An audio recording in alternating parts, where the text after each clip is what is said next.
Hey, everybody. Hey, and welcome to another episode of Paranormal Tea Time. I'm Nicole. I'm joined by my co-host, Stephanie.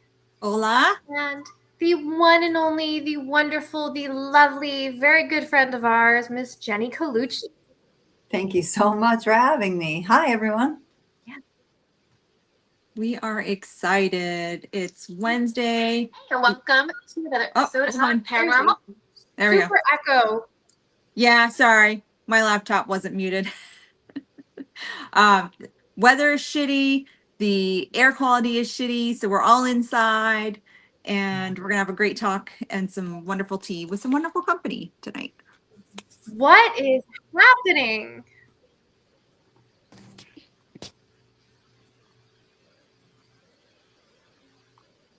You got What is going on right now? I don't know. Okay, is it better? Is it fixed? I don't know what the problem was. Okay. All right, we're good. I muted for a second till it caught up. I don't know. Oh no. You're here. So let's try this again. It's tea time. My house ghosts are in a mood today. Right. And we also have Adam Ramos watching right now. Hey guys. So Jennie, I don't even know where to start because you have so much. I feel like you guys know my life story already. Like, what do we talk about? So for those that don't know, Jennie is a dear friend of us, and we have done tons of investigations with her. And Jennie brings this, she has different equipment, obviously, but Jennie, I feel like things just have a certain uptick when you're around, especially ones that speak other languages. And it's phenomenal. Every time you get to speak with these other spirits that we can understand, it's so great. Right. It's something we don't think about, right? But we always think everyone speaks English in the world, right? we go to Italy, investigate. You don't think, oh wait, I might have to learn Italian, right? You just think, just gonna go speak English, right? But really, it does. It helps very much, especially in New York State where you guys are located, which is so heavily Dutch, right? Yeah. So because a lot of it was settled by the Dutch, so that makes sense. Yeah. Exactly. And Jennie's our secret weapon. Come in and we're we're not getting anything. And we're Jennie, can you say something in Dutch? And you almost always get a response, so that's kind of cool. Yes, we do, and usually a really intelligent one, which is really good. Yeah. Not that you guys would know. It could be saying, "I want a peanut butter sandwich," bro. I'm just saying that. I know, but you could be turning around and telling us something profound. Right. All the answers to the universe. She's not. She's saying, "You guys suck and I hate you." Get out. She told him niceties in English, and then she saves the other things for Dutch. Right, exactly. It's like a universal language for paranormal investigators. Get out. Usually followed by some F-bombs. Yeah. Exactly. I love working with you guys. I mean, you guys, Full Moon Paranormal, I have so much respect for you and love for you. And I like to think I'm a half moon because I'm with you all the time. So I like to, that's my little nickname for myself, a half moon. That's our half moon. I know. Half moon, full loved. Yes, absolutely. Yeah. So let's back up for a second because we know you really well, but some of the people watching might not. So do you want to tell everybody a little bit about yourself, about the Seekers Club, about kind of your background with physics and the paranormal and how that kind of intersects? Sure. I've been doing this for a really long time. I'm a lot older than these ladies. Definitely over 25 years, probably closer to 30.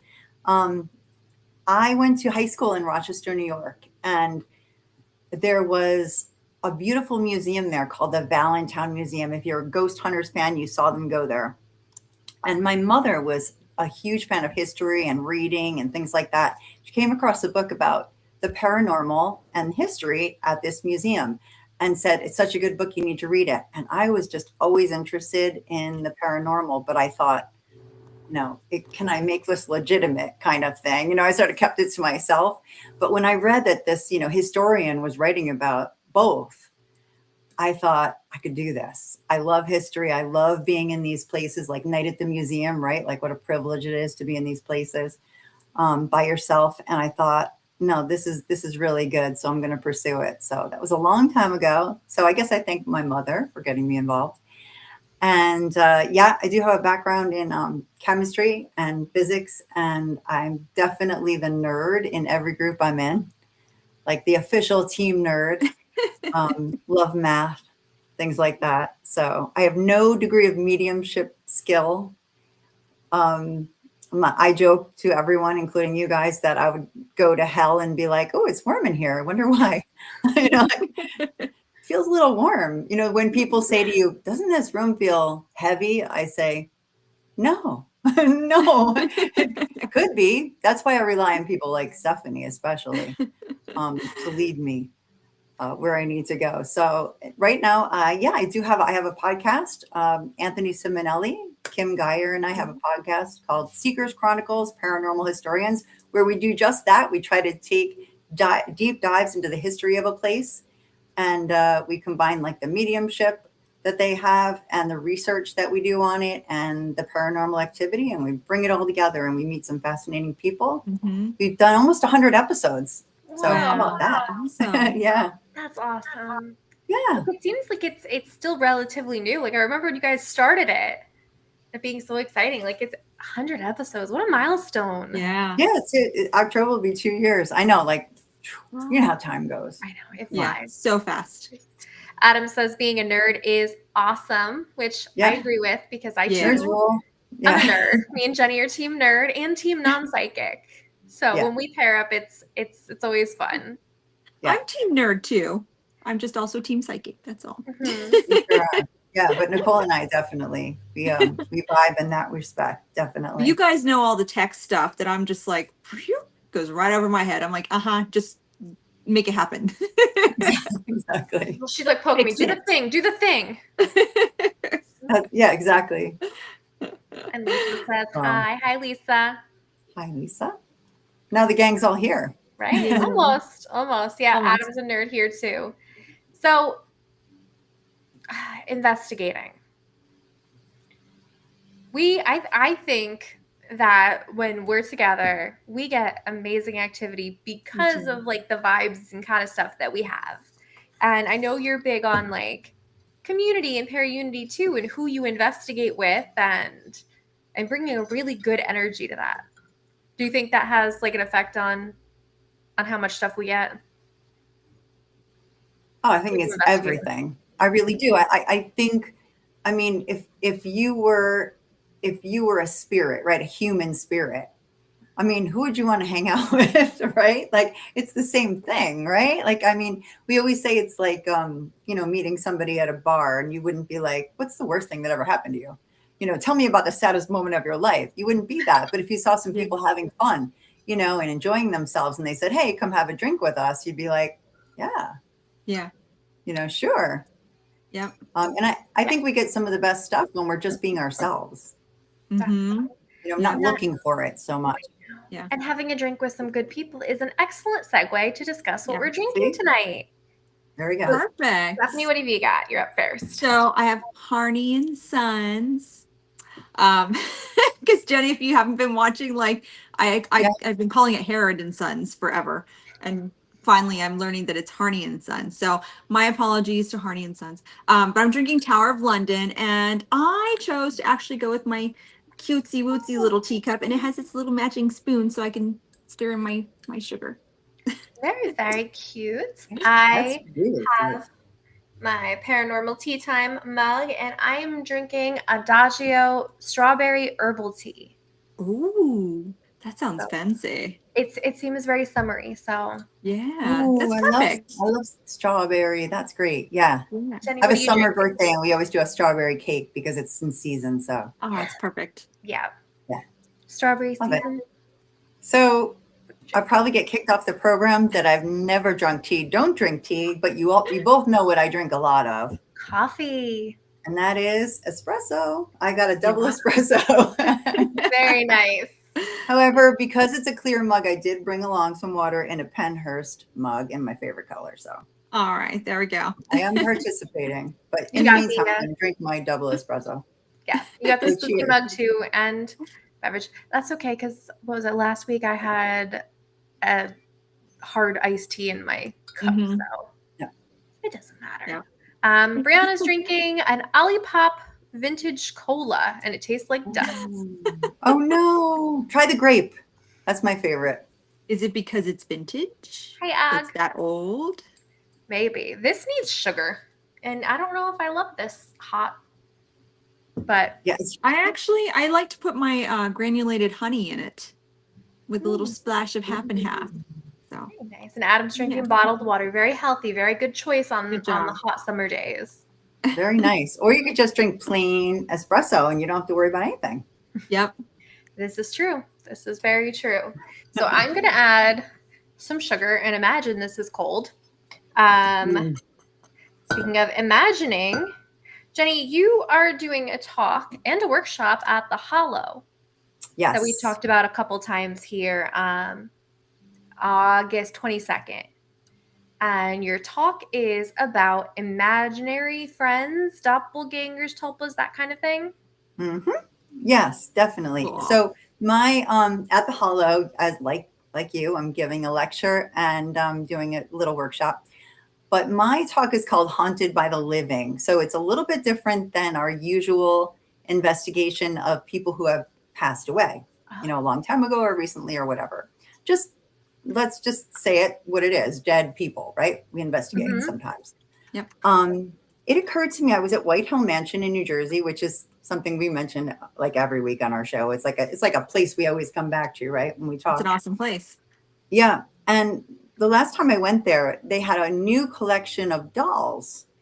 And they said that, you know, people came in, they felt like they were creepy and they were haunted. And now, you know, several months later, people would come in and get activity around the dolls. So they didn't at first, but then they did.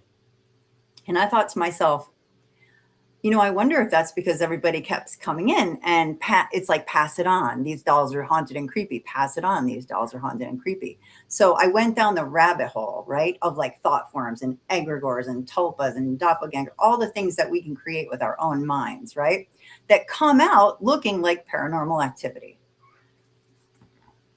So that's basically what we're going to be talking about. How we as investigators affect the locations we go to. Yeah. And that's a really interesting topic because we go into these places and people don't realize that we leave our own energy there as much as, you know, we take energy. Yes. Exactly right. Yeah. Mm-hmm. Yeah. I learned years ago when I had an attachment, and the people that were coming into my house to actually block my house from this attachment that I had, they explained to me, especially because their husband is a shaman and they're actually from South Africa. And he was saying, he says, you've got a native man. He goes, and I see his footsteps through your house. And I said, yes. And he goes, oh, his symbol is the eagle. And I said, it is. And that would be my oldest daughter's biological father who passed away. And so, holy shit, sorry, there's some bug in my house and I don't know what it is. Good. That scared me. Okay. Stephanie's not afraid of demons, ghosts, any of this stuff, but bugs. Like, bring it. Spider. It came out of nowhere. And I'm like, what is this? I don't even know what it's not a fly. I'm hoping it's not a bee. I don't know. Oh no, that's right. You and I both have a bee allergy. That's terrible. We're going to keep trying to look out for you as well. No, it's terrible. That was crazy. Okay. Anyways, so he was explaining to me, he says it's not that he's like he's here, but he's not here. He says, because every step you take, you are leaving a piece of yourself behind. And whatever vibration you're giving off at that time, whether it be anger or love, happiness, sadness, you're leaving that vibrational energy behind. And so like, and I try and explain that to people all the time, just when they go in these haunted locations, like you have to really kind of check your energy at the door because you're going to be leaving that behind when you're in this location. So it could be the same thing with the dolls. People that touch these certain dolls, it's not necessarily that they're haunted, but it is that there is a little bit of like residual energy from passing from hand to hand to hand. So yeah, I think it's pretty neat. Yeah, exactly right. Exactly right. So yeah, like I went down the rabbit hole and did the research and I thought, well, okay, this is going to be a fascinating discussion. And you're right. It starts with like, I thought, well, people have imaginary friends as kids sometimes. Yeah. And okay, that's fine, right? So you create this imaginary friend. Maybe you're lonely, something like that, or you just want to play with somebody. I don't know. But what happens when there starts to be a little bit more than that, right? Like you're actually sitting there having tea with your imaginary friend, right? And it goes a little bit beyond imagination, right? Because it can happen, right? Like if you believe so much that this thing is real, right? We all know how that works, right? That our thoughts can really, take form. So, yeah. Well, yeah, look at Slender Man. That was all Mhm. because somebody decided to make a Slender Man, and all of a sudden now everybody's seeing Slender Man. Right. Or The Rake is a good one too. Yes. Yeah. Yeah. And there are pictures. Like it's not just that, we are having experiences of it. There's evidence of it, which fascinated me. Yeah. Right. So at White Hill Mansion, they were getting EVPs, around this doll. They were getting readings around these dolls. It wasn't just, they were saying, oh, now I feel like they're really haunted. Mm-hmm. They were actually getting activity, which I was like really fascinated by. So I went down the rabbit hole of like tulpas and how in Tibetan Buddhism they would have a mind-made entity through really serious discipline, right? And meditation. They would create on purpose a mind-made entity, called a tulpa, and you have a psychological link to it, but it's an autonomous thing that can really start to take on its own behavior. Yeah. Right. So I thought to myself, like, how do we know? Right? Like, how do we know? How can you distinguish if we have an EVP that says my name is John, and I lived in the 1970s? How do we know? Mm-hmm. How do we know there was really a person who passed away named John that's talking to us? Right? Mm-hmm. Like, how do we know who we're talking to?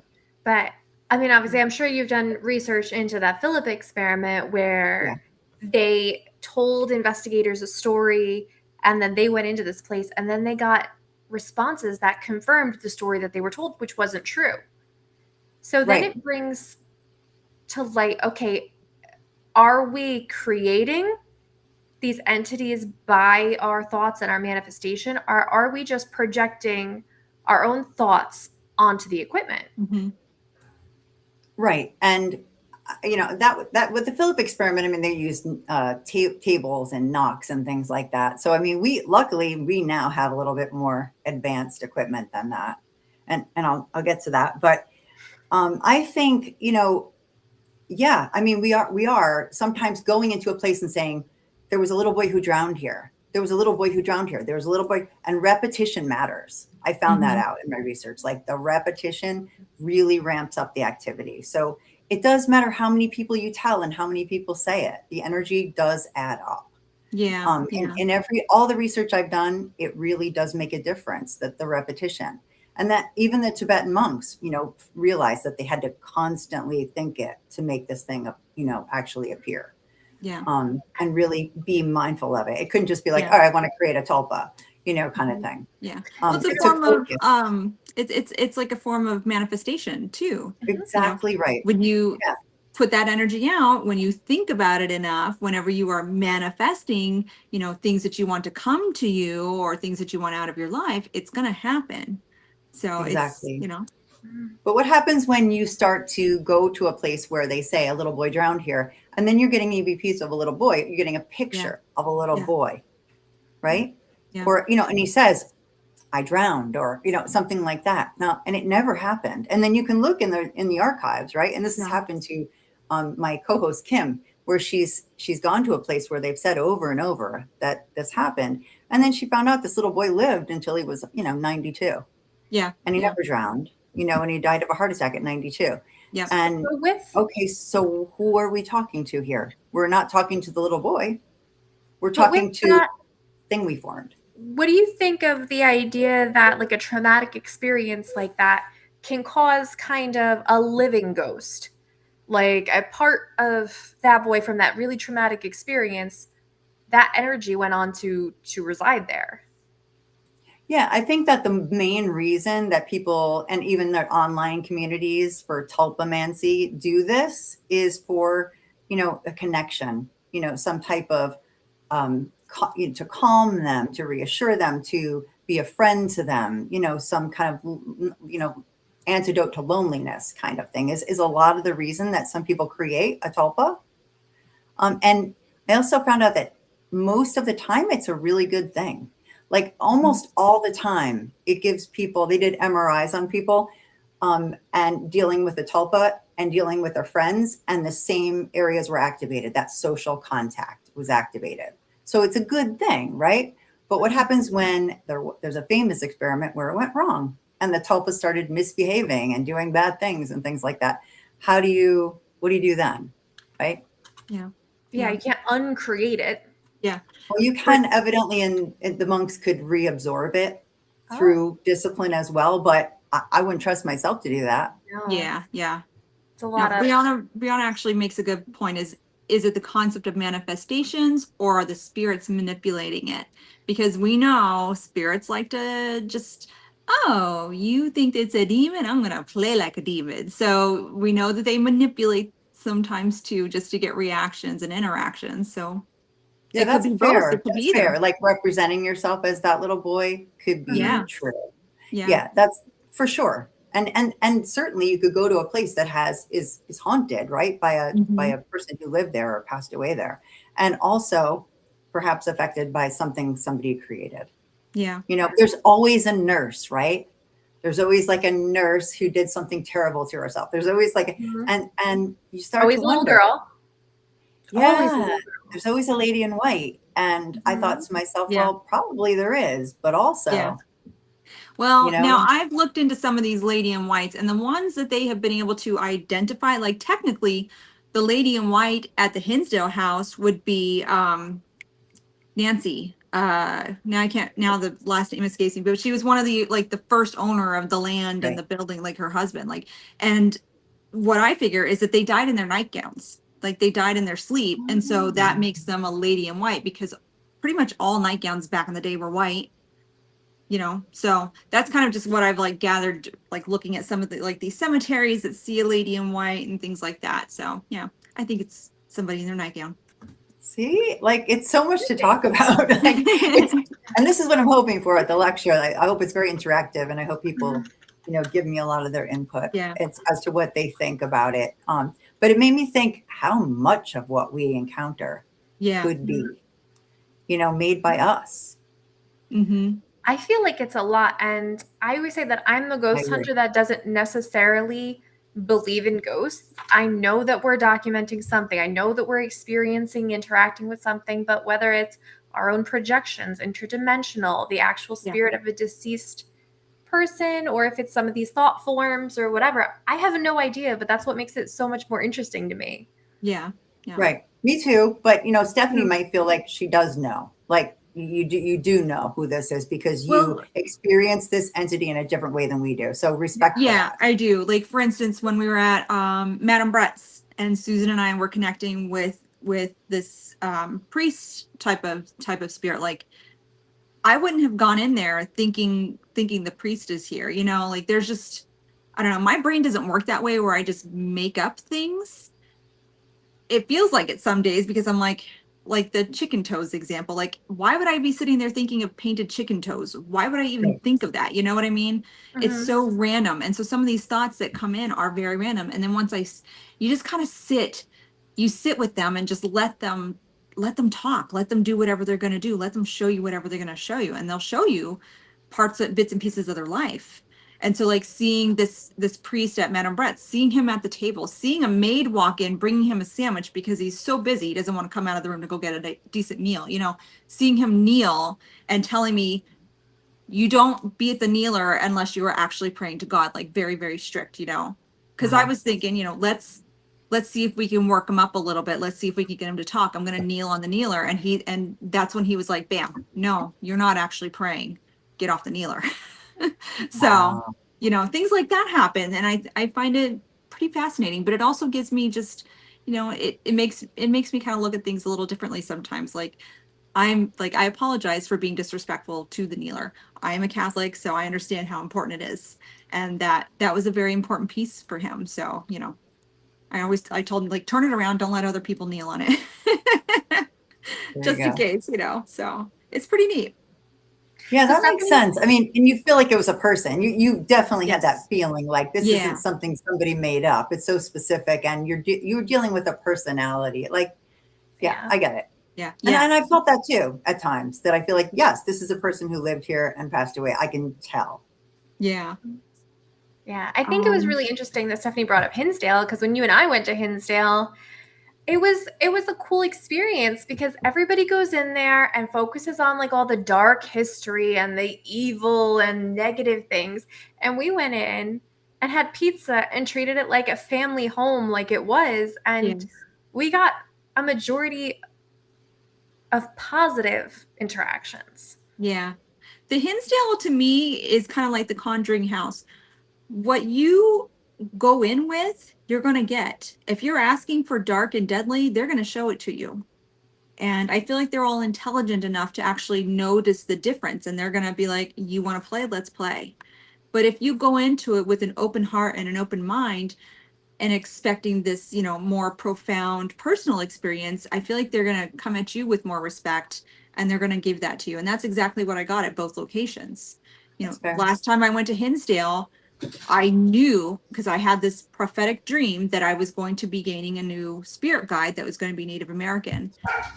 And I knew that it would be at Hinsdale. I'm like, that's the only place it can be because there's such a huge Native, you know, presence on the land. So I took my crystal. That was going to be my offering. I took it up to the offering tree. I said what I needed to say. And I came back down and I sat down by the pond just by myself. And 3 hawks kept circling around for quite some time. And I was like, that's my sign. That's my sign right there. So, okay. Yeah. Wow. So I had a more spiritual experience at Hinsdale, which was wonderful, you know. And outside, right? I mean, like outside, I find it's a very spiritual area outside. Yes. Yeah. Yeah. Yeah. For sure. Definitely. That's where was. I agree, Nicole. The first time we went, we made pasta. We made pasta on the stove, and we like had like this big pasta dinner. Like, yeah, that's awesome. It didn't occur to us that we were doing it, you know, for a reason, but sure enough, you know, it worked. Yeah, and that's what they want: more pizza, less darkness. Yes, that's right. They absolutely do. Kay Colburn that works there, you know, she said it before, like over the years, like it used to be super dark, and then over the years they've just worked on it and like become more personable and talk to the spirits like they're human beings, and it's dimmed it down and it's made love and light come back into the place, including the land. So it's wonderful. I'm happy about that. Yeah. I still, right. More spaghetti, I say. If you have kids, you know that, you might know that book. So I agree with you, but I think it takes effort for sure. It does. And yeah. But then again, that just goes to show you can affect a place by the way you act. Yep. Right. Mm-hmm. Yep. And absolutely. you can, I truly think, speaking about the Philip experiment, I do think that if we told everyone that there's this location and it's dark and we said all these terrible things about it and exorcism and things like that, you know, that it might affect the way that we go in and continue it rather than change it. So I totally agree with that. Yeah. Or we can affect it by the fact that, like, even Dan has said, like, this place was really negative when he first got it, you know, and he's like, why am I buying this? Why am I buying a house with a failed exorcism? You know? Yeah. And the fact that it was a failed exorcism speaks volumes to me. And now over the years, being under Dan's care and the people that he has coming in to help out with the house, it's turned into a much more pleasant experience for people to come in, you know? So your intentions absolutely set the tone, your manifestations set the tone, and manifesting the goodness that comes into it is just, it's made it a exceptionally wonderful place to investigate, really. I'd love to get back there at some point. Oh, for sure. No, it's great. Question for you though, Jennie. If you were to try to set up an experiment, because I've thought about this before, something like you get an empty house and you have investigators come in and tell them it's one thing, and kind of see what activity comes across, and then you want to change, like, how would you go about that? Like on a grander scale? Right. So, I mean, I think it's hard to reconcile science and the paranormal. And that's why, like, and I was going to talk about this tonight, like the definitions of hauntings. There's literally a paranormal one and a regular one, kind of thing, because they're two different things. I was like, all these years, I don't really know the official definition of haunting, but there are different ones for like folklore, paranormal, like regular definition, and they're completely different, sort of thing. And there's really not like a scientific one because you can't really reproduce experiments, and that's what science is about, right? Mm-hmm. So I did decide to do an experiment, and I'm going to go over the results at the lecture. I thought, what if I have a doll that's not haunted, but I tell everyone it is, and over the course of a year and a half, everyone I can possibly tell will know that this doll is now haunted. This is its name. This is its backstory, and everything else. And of course, you got to be careful. You got to use like a Faraday cage. You don't want to have like other things affect it. You don't want to think, okay, wait, like, maybe my house is haunted and so decides to show up. And suddenly there's no way to scientifically do it. But at the same time, I thought I need to try. So I'm going to do my best. So I'm going to present the results of that. And also, this was my hugest question. You would think like logistically would be the hardest part. You know what the hardest part was? Ethically. I thought, should I create a haunting on purpose? You know what I mean? Like those monks, like what happens like when this gets out of hand? Then how do I stop it? Right? Yeah. So I literally had to, I literally thought I was crazy, called a professor about things at a college. And I was like, here's what I'm doing. Like, how do I reconcile this? Like and he was like, these are some things to think about. But, if you know me, you know me. And I went ahead with it anyway. And it was really interesting. So I'm not giving away anything. Got to come to the hollow. I did it. I did it. She did do it. It was a little over a year and a half. Yeah, little bit over a year and a half that I did it. That's going to be interesting because I don't think I've ever seen an experiment done like that in a controlled way. Right, like the on Philip purpose. experiment. Yeah, like Knox. Okay, that's not really telling you much, but like, maybe it is, maybe it isn't. That's what they had to work with, right? Yeah. Oh, you mentioned the definitions. So you want to tell everybody what those are? Yeah, because That's everybody, really interesting. first, I would love everyone to think about what their own definition of haunting is, right? Because like I always, we investigate hauntings. We think, okay, well, people die and they do things, kind of thing, or whatever. But that's not really what it is. Like that's more of like a folklore type haunting, they call it. That's the continued presence, I'm literally going to read it, or influence of the spirit of a deceased person or other supernatural entity at a particular location. That's what we think of, right? Yeah. But that's really just like a folklore definition, and it assumes a supernatural cause. And that's what we can't do, right? Like we have this like bias confirmation that we do. We go into a place that's haunted and we try to prove it is, right? Instead of starting from nothing and going where it leads us, right? Like we've already decided, right? We're going to a haunted location, right? Maybe we know it is because we've been there or something like that. But if we haven't been there and someone says, oh, I have a haunted location I want you to visit. Well, there you go. It's already haunted, right? We start with the end. So, okay, that's folklore. But the regular definition of haunting is a recurring series of anomalous phenomena associated with a specific location reported by one or more witnesses that appear to occur without an identifiable conventional cause. So, okay, that could be anything, right? That's pretty broad. Anything. It doesn't mean a dead person, right? You could be haunted by the raccoon in your attic if you don't know it's there. Right. It's not a conventional cause. Exactly. Yeah. Right. Like the temperature's not going down in your house because you turned it down. Right. Yeah. It's something else, but you don't know what it is. And it's not necessarily your aunt, Bertha, whatever. It's anything. So I think those two definitions are hugely different. Like just subtle things about them, but overall, like we start in the paranormal with, it's a person, it's a deceased person, the spirit of a deceased person. Whereas like because someone said to me, well, that's not a haunting if you make up a boy, if you keep talking about a boy and you get activity about a boy who never existed. But according to the first definition, it is. Yeah. If things are flying around the room because you made up a story about a boy, right? Mm-hmm. That's a haunting. Yeah. Yeah, it is. And I feel like a lot of people in the field, so to speak, words matter and the way that you use them matter. And especially if you're trying to get more, see, I don't know if the goal is to get more scientific with the paranormal, but if you want to go that route, I think using the proper verbiage is important. Mm-hmm. Absolutely. Having consistent definitions. Yeah. I'm not sure you reconcile the two. I don't know.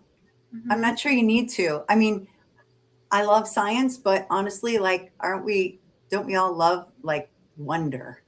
Yeah. Like something We do. just amazing and wondrous and magical and things we can't explain. Like, don't we love things we can't explain? And do we have to explain them? I think at least for the next 100 years, I think paranormal community is not going to be able to fully be able to prove the existence of ghosts. Right. Because in science, you know, I'm not sciencey, obviously, but like science wants things that are measurable and, right. And you know, predictable and reproducible. Right. Yes, exactly what I'm trying to say. And with the paranormal, like we just can't do it. We can't do it because, you know, well, there's lots of reasons, but also because like spirits are unpredictable. We can't control them. They're not our little bots and our little robots to do as we command. You know, they're their own personalities. They're their own persons. And if they want to come out and say, hey, yeah, I'm real, they're going to come out and say, hey, yeah, I'm real. But again, it's not something that we're going to be able to measure and be able to like quantify and things like that for the science community to finally accept that ghosts are real. Right. And I think that's okay. Like, is it okay if we don't ever get there? That's okay. Yeah. Yeah. I think we will. I think we will if you look at the exponential growth in technology and science and understanding of things. I think we'll get there. But I think it's going to be one of those things where people in the future look back on it and like they're like, how did they not understand this? The same way I always talk about how ancient civilizations, they didn't understand why it rained. It was a natural thing that had a natural explanation, a natural cause. They just didn't know what it was. So to them, it was magical. That's very true. Yeah. But I wonder, you know, how you actually prove it. Like that, it's the proof that I get stuck on. Mm-hmm. I think people say to me, like, what's your least favorite piece of equipment? I'd be like, well, I don't have one, except I don't like equipment where people go from, oh, there's static in the room to there must be a ghost here. Like, that's a big jump. Mm-hmm. That's like too big of a jump for my brain kind of thing. Yeah. Like, oh, the meter's going off. It's a ghost. Like, you know what I mean? No, like the meter's going off because it's registering a certain thing that you're measuring, right? Like, I don't know how we make that jump as investigators so quickly. And I'm like, we're all guilty, right? Like, go right to ghost, right? Like, I'm not pointing the finger at anybody because like we all get excited, right? But, you know, like, oh, that must be a dead person. Like, I don't know. That's a big jump to me. So I don't know, like, what the proof is. Are we going to see them? Like, we hear them. I hear them. Nicole and I hear them all the time when we investigate together. Yeah. They're telling us to get the F out. Yeah. Right. Like, I mean, at what point is that proof? That's the only thing I think. I don't disagree. I don't agree. I don't know. I hope you're right. I just don't know, like, at what point were you like, that's definitive proof. I just don't think the proof is going to come in our lifetimes at all. Probably not. Yeah. I can't see it. And with the onslaught of like AI and stuff that's able to totally manipulate something being real, it's going to be very, very difficult. And I think that's part of the problem of why we have so many naysayers still and stuff, because things are faked all the time because people want attention, and it's kind of ruining it. To another thing, because we always come back to the AI thing. Yeah. What do you think about AI And you know, the things that you're talking about here, like, can people, because people are marrying their AI and like falling in love with them, can you project an intelligence or a entity into your AI, do you think? Definitely. Oh, I definitely think you will. I think we'll do that soon, very soon. I mean, kind of already are, right? Yeah. Like how I wake up and I say, Alexa, it's going to go off now. Like, what's the temperature? You know, but Mhm. you want to say thank you when she answers, right? Yes. Like, I know I do. Like, I sometimes like, hey Siri, what, do this, that, like, thanks. You know, it's Yeah. just natural, right? Yeah. Or like when you're checking out at the supermarket, right? And it's like, thank you, you're welcome. My daughter says, you're welcome. Like, I don't know, you start to like personify these, you know, what do you call it? You know, turn them into human beings, really. Yeah. So why not? So Yeah. interesting on that. I don't know if you saw last week we had Paranormal Paul on. I know you Yes, know I him. love Paul. Of course I know Paul. So we Yes. kind of did a thing accidentally, not planned. And it's like, okay, AI named itself. And then we're like, all right, ask AI to tell you what it looks like. And they all looked the same. They did. Completely unrelated. All the pictures that AI generated of it were the same. Yeah. Interesting. Yeah. I mean, I'm not a computer person, so I don't know really, like, I don't know how that part works, but I do think that if we can have an egregore, a thought form, why can't, you know, AI create something?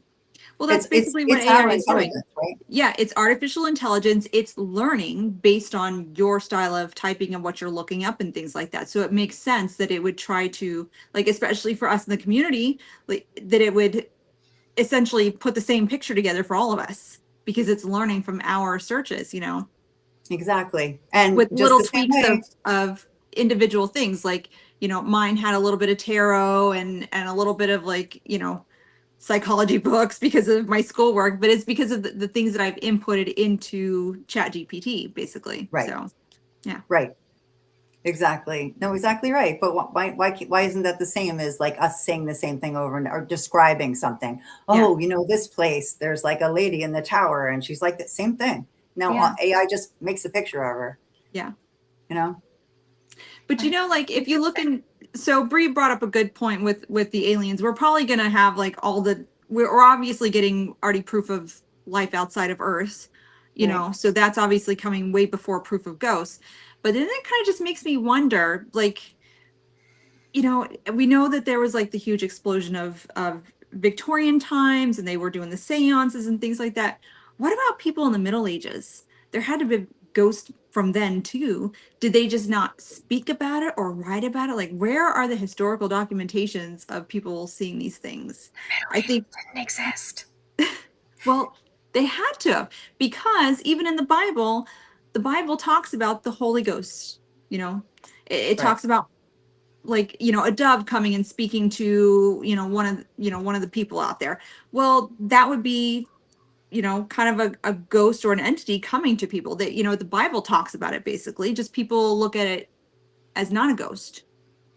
But, like, you know, the prophets, what do you think they were? They were psychics. Right. And that So gets back to like the big definition of haunting, right? Like yeah, maybe their definition was a little different than ours. could have been. That's all. Yeah. Do you have a different definition for ghost, spirit, entity? Like, do you think of those things differently or you think of them as the same? I don't have a different one. No, to me, they're just, you know, different shade. There's just different shades, you know? I mean, is it not a ghost if we create, you know, something that we can photograph and hear a voice Mhm. the voice of or anything? I would still say that's a ghost. It just isn't a human, you know, that lived on this, you know, lived on this earth. Yeah.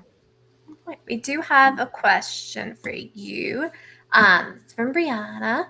Jenny, could you say, like, the concept of spirits appearing before you meet them is a possibility? Like, you go somewhere and get a response that is relevant to the next place that you're going. Oh, that's definitely something Stephanie gets, right? Like in dreams and things like that. I have definitely medium friends who get that. Yeah. But I It don't see happens why. all the time. I mean, like this is a whole other side of like, this isn't about my lecture. This is a whole other side of like consciousness, right? Like the whole, thing with consciousness. And I think in that respect, yeah, definitely. Mhm. Definitely. If you think of this like large shared consciousness, definitely. Why not? Yeah. I mean, I've had plenty of times where ghosts have come to me even a week before a reading, or, you know, somebody coming, like say the hotel, you know, and I do readings there. So like I'll have a spirit come to me and start talking to me about X, Y, and Z. And it's for nobody for an entire week until the next week when those guests come in. You know, Oh. I've had it where they've come to me the night before the guests actually came in, and this is where the painted chicken toes come into play, because these ladies didn't even know until 5 p.m. the day of that they were going to come and do this. They had no idea. So Right. did the spirit of, you know, it was their sister, did she manipulate them into coming to this place so that I could be able to give them the message, you know? So it's pretty neat. It's pretty fascinating. And I say I don't know a lot. Like Yeah. as I'm doing this, like And that's I okay. feel like I say I don't know more than I say I know anything.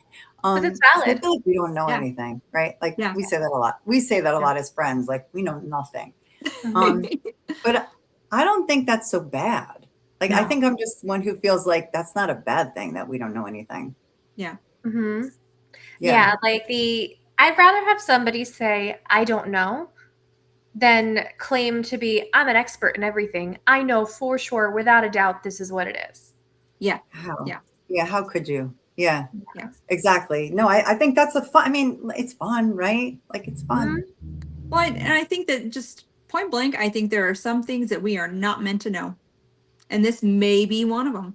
Maybe in 1,000 years, maybe it'll come to light and science will accept it. But right now, I think it is just something that we are not meant to fully know and understand. I I'm mean, gonna we're all ask, here because we love the mystery, right? We Like we're do. We all do. here because we love the mystery, or Yeah. we love a good ghost story, right? Like Yeah. there's nothing wrong with a good ghost story either. Yeah. but I'm gonna ask you the question that we usually ask on Alienate that we haven't in a while. If you could wake up tomorrow and know everything about the paranormal, for sure, everything about it, would you want to know? No, definitely not. That's Stephanie, you easy. would? I absolutely 100% would. no. I totally No, would. no, I I would. wouldn't. No, I Because would it would not. give me like access. Okay, this ghost is here. This ghost is here. Abraham Lincoln's not at the White House. He's over in this house in He's Yonkers at or the something. Columns You know what I mean? Museum Yeah, in Milford, exactly. Pennsylvania. Yeah. Yeah, He no, actually, yeah, that could be. But then where do you go from there? Well, then you expand your knowledge and you share that knowledge with other people so that they know, like, yes, like, okay, that shadow person that you saw wasn't just a figment of your imagination. It was such and such person. That's a lot for one person. I think. I mean, my head would probably explode, but I Yeah, still, I I want to know. I wonder, like, you'd have to be really strong. Like, I honestly think this. I think you'd have to be a really strong person, you know, psychologically. You know, Yeah. I think it would be a lot on one person to know. Yeah, that's Yeah, true. A lot of I weight, do. but Yeah. I I do. can No, I'm share happy it. where, and yeah, I get where you're coming from, but I'm totally happy where I am. Yeah, Yeah. I mean, because the I chase, the spent a mystery. lot of my life doing those reproducible experiments. I'm ready to have stuff that I can't. Yeah. So what else can you tease about your lecture and workshop at the Hollow? Let's see. I'm going to talk about doppelgangers too. That's another kind of related area, right, to tulpas. Instead of creating a different entity that you're psychologically linked to, I'm talking about like duplicating yourself, right? Like it means double walker, right? Doppelganger. So it's really Mhm. yourself, right? Walking around like two of me. That's a nightmare. So like has anyone ever, have you guys experienced one? Have you ever seen one? Yeah. Twice. Yeah. I don't Crazy, think I've right? actually experienced one myself, but I have had people say, like at Hinsdale, actually, weren't you just upstairs? No, I've been downstairs the whole time. Like Right, I right, literally right. just saw you upstairs. Nope, I was promise you I was not upstairs. So it's pretty neat. Right. No, I think they're fascinating. I really do. I really do. Like that. It's a totally different story. Really. I mean, it is, I think it is a tulpa. It's just a specific kind of tulpa, Hmm. right? To create a doppelganger. Yeah. Um, I actually did see one. I did have one. I did see one once, and I see nothing. I'm always that person who's like, I haven't really seen that. I haven't seen that. Until you that. actually do. In 30 years, I saw my first shadow figure maybe 3 years ago, like in person, sort of thing. So I rarely see anything, but I absolutely saw a doppelganger. I'm 100% certain of it. And it's one of the things that really got me interested in this as well. What were like the circumstances? Can you tell us the story? Yeah, sure. I was on a hike with our friend Richard Michella, the medium and the investigator, and was on a hike at an abandoned mine. And I looked up, and there was like a circle of stones this way, though, like vertically, not flat. And I saw him look at me through them. And I said, don't move. I'm going to take your picture. That's a perfect profile picture. Because it was like this beautiful formation of stones. And he was like, hey, through it. So I went like this to get my phone, and I turned, and he was gone. Right. And I was like, Richard. And I turned, and he was way, way, way down, like way, way down walking. And I thought it was just us. And I was like, okay, like, I'm not going crazy. Like, I saw you there, to the point where I went to take your picture, like, and went through the whole process. Oh, this would make a great profile picture. Like, that's a lot to think. Yeah. Or like something you think you saw. Not like out of the corner of your eye to be like, wait there, don't move. No, enough. I was like, stay there, don't move. I want to take your picture. That's there. That's there. That's how I'm so certain. And then I said, I don't believe you. I think you just ran away, kind of thing. He does run fast. Well, I still didn't think anything of it. I just said, oh, okay, you ran up there. So I said, you know what? I like it. Take my picture. And I walked around the back of it, and you can't get there. It's completely blocked off. Yeah. Yeah. And when I saw that you literally physically couldn't get to it, I went, either the possibility is that I did see an apparition of a minor, that my brain turned into Richard because I'm with Richard.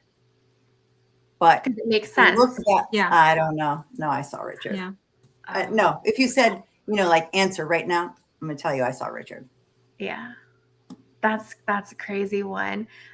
Spooky Shiv says, have we discussed Robert Bandoff's Gettysburg doppelganger? And hi, Jennie, you look great tonight. Hello. Oh, have we told you that story yet?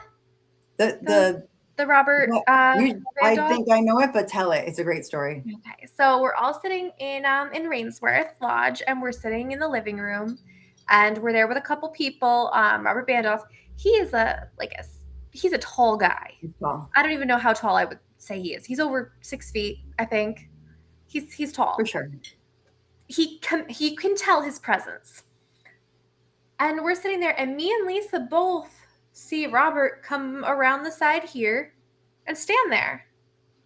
And he's standing there until we look over, and no, Robert's standing over on the other side of the room. Both of you saw it. Both of us. So that was crazy. And we're like, did you just come around? Nope. He was standing there the whole time. So either you both saw Robert's doppelganger, or you saw someone you turned into Robert because you knew Robert was there, and it was a tall person. Yes. Like, I wonder how much. I like that explanation that you turned it into. Because your brain turns it into something you can process. Of course, because you got to cope with life, right? Yeah. Exactly. So, and that's a fact, because the way that you see everything isn't actually the way that your eyes process it, is the way that your brain perceives it. Yes. Yeah. That's really cool. Have you seen one, Stephanie? I never have. Never have. No. And now that I say that, like, now they're going to start coming out of the woodwork or something. It'll happen. I bet you. No, you know what? Actually, I think I did. Because with this haunted little girl painting, there was one afternoon that I was in the living room, and I saw what I thought was Isabel coming down the stairs, and she, like, the last 2 steps, like, she jumped off the steps, so it made a loud thud. And I look over, and she walks, like, into this room, which is adjacent from my staircase. And I was like, hey, Isabel. She didn't answer me. And I get up, and I actually come and look into this room. There's no Isabel in here. And I was like, Isabel? And she's upstairs going, yeah, Mom? And I'm like, never mind. And I just kind of attribute, like, it looked like Isabel, it was the size of Isabel, but then I'm like, maybe it was the little girls. So Yeah, because again, like you're not going to think in your everyday life, you're not going to think, oh, that's, oh my gosh, it's a doppelganger kind of thing. yeah. Yeah. Yeah. So Mhm. I think it was one of the girls, one of the ghosts. Yeah, and I usually typically doubt myself, but I don't think you go through that, like I said, that whole thought process Yeah, unless you no, absolutely definitely. are looking at someone. Yes. Someone, yes. Yes. Someone Yeah. that, and because there was nobody else around and you were with Richard, your No, mind Yeah. perceived Rich. Yeah. could be, In could that be, same or I situation, saw it was just me and Isabel at home that two day. Richards. So yeah. That would be a good thing, two Richards. But we all doppelgangers. I'm sure that your audience knows this. Often have like a negative association. Mm-hmm. Whereas like tulpas are more like widely accepted by the psychological community as a good thing. Like a good Why way would to that cope. be? I don't know. I think it's And- like that evil twin thing. I do. I think it's like a Okay. twin thing that makes it a little bit. But part of the question would be is what has actually happened to people that have seen a doppelganger? Like, did they have something negative happen to them? Exactly Is that why right. they're associating it with something negative? Yeah, typically it's like a harbinger of bad things coming. Right. Okay. But I don't believe in those. So Oh, I was good. I was good. So I was good. No, I didn't. Like most things, when you see something, you don't think about it till later. Mhm. Yeah. Kind of thing. Yeah. Like like an hour later, I was just like, holy, I think I just saw a doppelganger kind of thing. Yeah. You just don't think of it Yeah. at the time. Yeah. So That is a really cool experience. And for you, because you don't see things, you're like me, you don't see Never. things super often. never. But Yeah, when you do, never. it's like profound. Yeah. Right. Exactly. You and me are very similar. It's like if I walk in and I tell the girls, like, I'm feeling something here, like, I'm feeling something. Yeah. Right. It's intense. Exactly. Yeah. If Because I Nicole don't feel it. sees something, something's going on. Yeah, for sure, for sure. But like I said, when I first started talking, and I've been talking so much, sorry. I have a podcast, so I get to ask the questions and listen the whole time. And Yeah. then someone asks me a question, I'm like, finally. Yes, talk. That's why you're We here, want to hear lady. your story. Yes. I get to yes. talk. Yes. Finally, it's my turn to talk because I love listening. So, no, I mean, I rely on people like you so much, and like, where do I start? I walk into a building, like, I don't know where to start, but you might be like, hey, I'm feeling like there's a lot of Yeah. activity going on in that kitchen, Yeah. okay, great. Yeah. I need that guidance. Yeah. And I love working with mediums. Love it. Thank you. Yeah. We It's love definitely working a with you balance. anytime. And I like that balance that, I don't want to say skeptics, but like the more skeptical side and the more skeptic for psychic, like Yeah. the balance there. Mm-hmm. It's good. Yeah. Well, I think like our team in general brings a good balance. And then when we bring Jennie in, it's like, it's just fully amazing, really. Like we always get such great evidence with you, Jennie. We always have such a good time. Yeah, and when I'm we always freezing, do. you always loan me your heated coat when I didn't have one. I am the team mom. I've always got like, who needs an extra coat? Who's got like, yeah. Yes. No, I've always think said like you are the salt of the earth. You are one of the salt of the earth thank people. you so much. You guys, this is making me feel so good. Definitely love working with you guys so much. I think it's when you find people that you have that like symbiosis with, it's so good. Yeah. It's so good. Yeah. Sorry, I'm like tearing up because I absolutely love your energy. You're just There's very few people I could sit in a car with for like 14 hours and not want to kill. And Jennie's one of them. I'm shocked that you didn't want to kill me because one, I don't shut up. Two, I'm wacky. Like We had wacky. so much fun on our road trip. We do. We I'm always have so also- much fun together.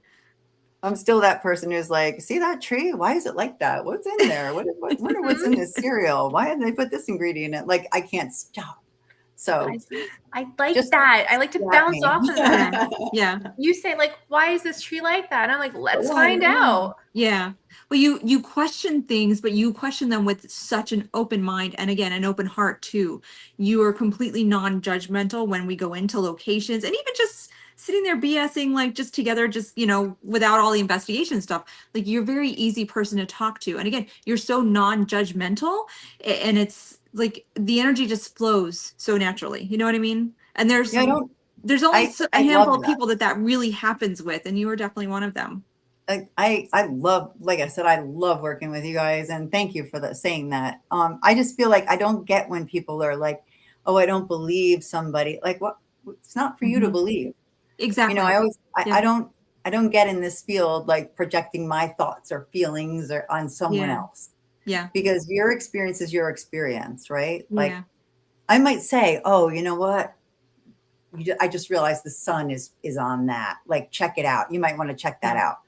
Kind of thing. But Yeah. not that you didn't experience something, right? Yeah. I mean, Well, how many I think people that show you org photos, right? Like, and you're a like, lot. right, and you're like, okay, but here's what I say to it. I said, did you feel like your grandma was next to you? That's where I go. I don't go Yeah. to let's analyze that orb, because Mhm. it doesn't matter.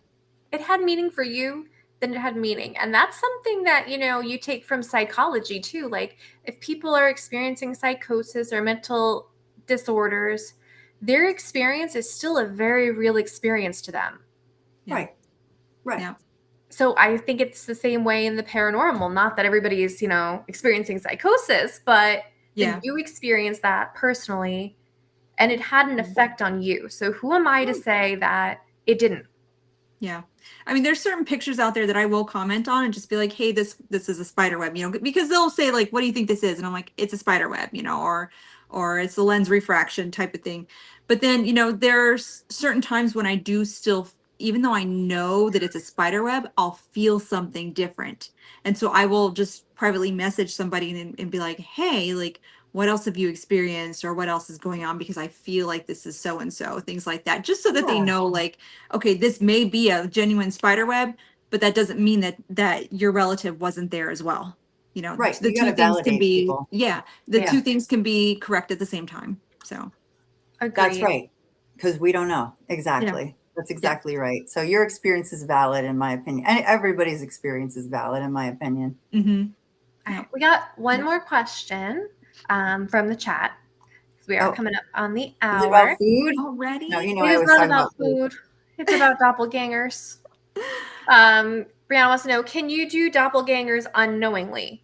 Is it just body or is it mimicking voices too? Are they the same thing? She doesn't understand the difference. No, that's a really good question. So mimicking is a symptom of a doppelganger, right? So like you have a doppelganger and some of the characteristics would be something like a mimic, right? Or like we call it twinning, a twin, or something like hearing of the same voice as someone else. That is under the umbrella of a doppelganger, if that helps, under the category. I think very well explained. Yeah. Yes. Right. Yes. Just like knocking or noises in your attic might be a symptom of a haunting. Mimicking voices would be a symptom of a doppelganger. Yeah. Makes sense. Hope that helps. Perfect. Makes perfect sense. Yeah. But whether you can create it without knowing, I'm not certain. I think that I'm not sure about that, to be honest, but I think that mostly it's create on purpose. We're going to have a part 2 because we have a whole nother rabbit hole to go down with creating things like poltergeist activity and all that type of stuff too. And we didn't even get to touch on the the imaginary friend thing. So we got to have another one. And poltergeist too is that's another great example of a living created haunting. Yeah. Mm-hmm. Yes. Yeah. Right. So at the end of the show, we go around and we say one good thing that happened to us during the week. So I'll give you a second to think. Jenny, Stephanie, you want to go first since you're prepared for this? Am I prepared for it this week? We do it every week. I know. Let me think. I mean, I always generally okay, so we're getting our house painted. The painters are super nice. They brought in an electrician for me to fix some of my wonky electrical. And I've been spending obviously the week in summer break with my little one, and we've gone out on shopping adventures and found Halloween stuff for my house decor and stuff like that. So yeah. Very nice. My good thing for this week is I went to a Benson Boone concert with my little one on Monday. and we had the best time. Like, I love Benson Boone. I was so excited to see him, but I think I was more excited seeing how excited she was to see him. Oh, Right. Yeah. So Aw. she got all Fair. decked out, did her nails, had like her sunglasses on. She looked super cool. Aw. And We all have daughters, so we get it. Yeah. Yeah, I mean, not that you can go with your son, but yeah, we get it. They're just And she's- absolutely precious. Our And you both babies have are all mini-me's precious. too. So Yeah. We did totally. you really do. I love them to pieces. I have an easy one. Today is my fairly new son-in-law's 30th birthday. Oh, happy And- birthday. Yeah, Griffin is his name. And my daughter got married a year and a half ago. Yeah. And I couldn't be more thrilled. Like when you have kids, you think, who could ever be good enough, right? Right? Kind of thing. Who could ever, but Yeah. I couldn't possibly be more thrilled with him. And it's today's his 30th birthday. So big one. Oh, happy birthday to him. That's a good thing. Cheers. Happy birthday. Yes. Very good. So, Jennie, where can everybody find you? Where can they follow you? Where can they watch your podcast? So the podcast is Tuesday nights on YouTube. It's called Seekers Chronicles Paranormal Historians, but you can find that on Facebook, Instagram. But I am strange in that I love when people find me online, like online, like Facebook, like friend me, please. Like I want to talk to you. I urge people to reach out to me, like say, what do you think about this? And I love when people write me messages and send me friend requests. So do it. I'm on Facebook right under my name. It's really easy. And Tuesday nights live, 8 to 10 p.m. YouTube, Seekers Chronicles Paranormal Historians. But again, that's on it's always on my Facebook site. So that's or Instagram. Good place to find me. Yeah. And Jennie has a plethora of knowledge on stuff. So she's always wonderful to talk to about things. Yes. Especially food. You and me both. I know I had pizza tonight. Candy. Oh, yeah. I found tropical typhoon. Oh my God. See, now we're talking. Oh, that's wonderful because she keeps popping. You keep popping up for her, so now she's gonna add you. Oh, good. Please Awesome. do. Yeah. Some people are like, oh, I don't like those. I love that. Oh, I certainly am. Oh, speaking of tulpas, and we'll talk about that next time too. Director who deals with tulpas a lot.